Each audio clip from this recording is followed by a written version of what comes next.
حضرت لكم أطيب وصفة للشاورما الدجاج، طبعا راح تحبوها وتدمنوها على طريقتي.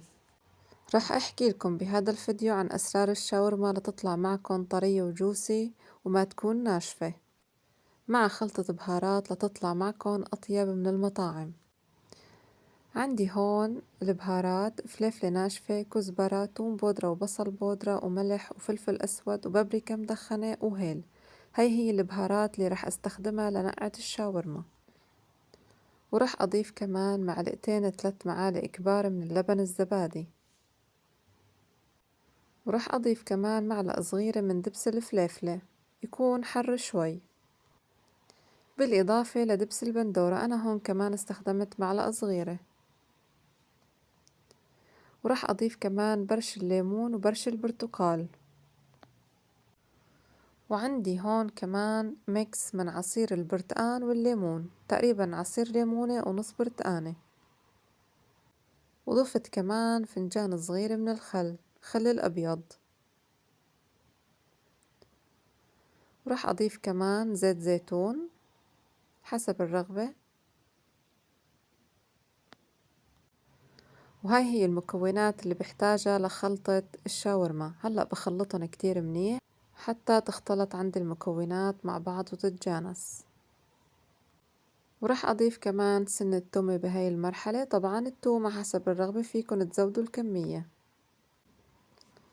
وهلأ هون عندي كيلو من صدور الدجاج، طبعا راح أخلطهم كتير منيح. أنا طبعا ما بقطعن، بهاي الطريقة بخلطهم كتير منيح. أنا هون راح أتركهم ليلة كاملة عندي ينتقعوا منيح. طبعا إذا ما عندك وقت فيك تنقعيهم لمدة 4 ل6 ساعات أقل شي. وطبعا بهاي المرحلة فيك بعد ما تخلطيهم بالخلطة تحطيهم بالفريزر. هلا راح أعمل معكم خلطة كريمة الثوم اللي أنا معتمدتها. أنا هون راح أعمل كريمة الثوم يلي بالنشا بدون بيض وبدون زيت. أنا هون استخدمت 4 معالق من نشا الذرة اللي استخدمته. وراح أضيف عليه كوب من المي، كل 3 معالق من النشا بيحتاج معنا كوب من المي. هلا راح أخلطهم على البارد، وبعدها بشغل النار على نار متوسطة لحتى يدوب عندي كل التكتلات. وهلا بعد 5 دقايق بلش عندي الخليط يسمك بهاي الطريقة. هلأ بتركه شوي على النار حتى تروح عندي طعمة النشا، وبعدها بطفي عليه النار وبخليه حتى يبرد تماما، وبعدها بخلطهم بالخلاط. هلا بعد ما برد عندي تماما، شوفوا كيف صار قوامه مثل الجيلي.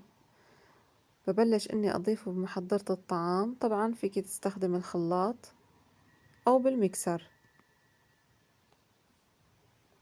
بضيف كل الكمية، راح أبلش أضيف باقي المكونات اللي هي معلقتين من اللبن الزبادي. وراح أضيف سنة تومة، طبعا فيكن تزودوا الكمية حسب الرغبة. وراح أضيف الزيت النباتي،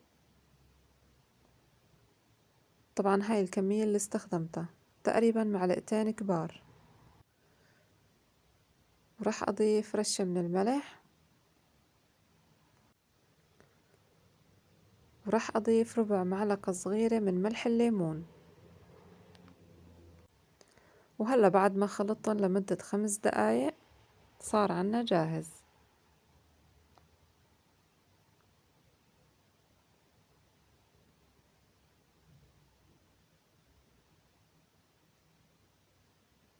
شوفوا ما شاء الله على لونه وعلى قوامه، جدا كريمي. بهاي المرحلة بدي أبلش أحضر للدجاج. أنا هون حميت مقلاية، بعدين حطيت كمية من زيت النباتي. راح أبلش أضيف الدجاج. طبعا من أسرار الشاورما أنها تطلع معاكم جوسي وما منشفة، إنكم تحموا المقلاية بعدين تحطوا الزيت حتى ما يحترق عنا الزيت على نار عالية. بعدها منبلش منضيف الدجاج وما منحرك أبدا.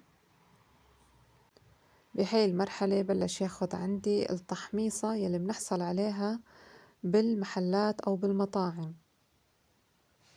شوفوا ما شاء الله عهاللون. أنا هون استخدمت خبز الشاورما، خبز الصاج أو خبز الشراك.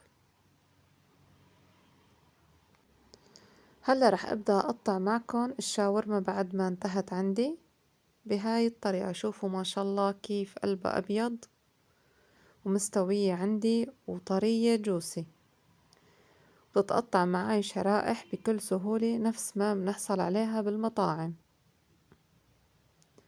بقطعها لشرحات رقيقة. بهاي المرحلة أنا رح أعملها مدخنة، طبعا إذا ما بتحبوها ده ذوق شخصي. بعد ما قطعت كل الكمية اللي عندي برجعها على طنجرة وبحط ورق قصدير وبحط فحم التدخين وبحط عليها كمية من الزيت وبغطي الطنجرة حتى تطفى عندي الفحمات. رح أبلش هلأ بتشكيل الساندويش. أنا هون طبعا جبت خبز الشراك بعد ما قطعته بالوسط، بشكله بهاي الطريقة وبحط عليه كمية صغيرة من كريم الثوم أو المايونيز اللي حضرناه، وببدأ إني أوزع كمية الشاورما بهاي الطريقة. طبعا الكمية اللي انتو بتحبوها، فيكن تقللوا وفيكن تزودوا. وراح أضيف هون عندي بطاطا مقلية، أنا طبعا حضرتها بالقلاية الهوائية، فيكن تقلوها.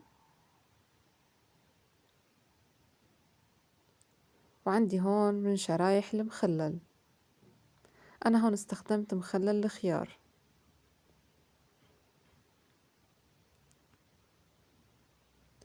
هلا بسكرها من الجنبين وببدأ إني ألفها بهاي الطريقة. وراح أبلش أدهن الساندويش من الخليط نقعة الشاورما.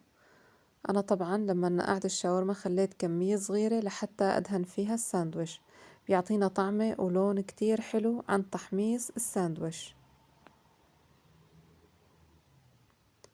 طبعا بدهنها من الجانبين. هلا رح استخدم الجريل حتى أحمصها، أو فيكن تحمصوها بمقلاية أو بالفرن. وهيك صارت عنا أطيب وصفة شاورما، فيكن تحضروها لعيلتكم بالبيت بأسهل طريقة ومع أطيب مايونيز. بنصحكن تجربوها، وإذا جربتوها اكتبولي بالكومنتات وأعطوني رأيكن. بتمنى يكون الفيديو عجبكن والوصفة عجبتكن. لا تنسوا تشتركوا بقناتي وتفعلوا زر الجرس وتشيروا على أصحابكن وتحطولي كومنت لتدعموا القناة. وشكرا على حسن المتابعة ويعطيكم ألف عافية.